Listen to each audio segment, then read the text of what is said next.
बाळाला वरच्या आहाराचा परिचय कधी करून द्यावा आणि कसा करून द्यावा? बाळाच्या पहिल्या वाढदिवसापर्यंत बाळाच्या पोषणाचा मुख्य स्रोत असतो आईचं दूध.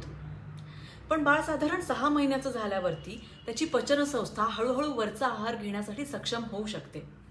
त्याआधीच बाळ वस्तू हातात उचलून तोंडात घालण्याचा खेळ करू शकतं. अशा वेळेस आपण ह्या वस्तू बाळाला खेळायला देऊ शकतो.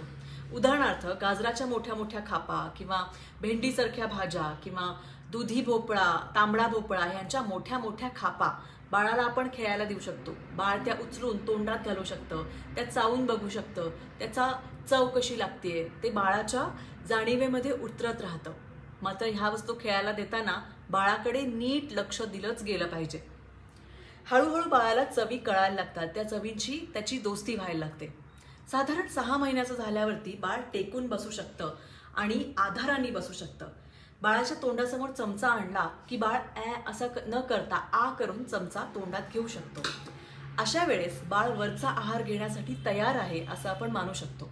आणि मग घरी तयार केलेला वरण भात, उकडलेल्या भाज्या किंवा घरी खाल्ले गेलेले पदार्थ हाताने कुस्करून बाळाला भरवावेत. ही बाळाच्या आहाराची तोंड ओळख असते.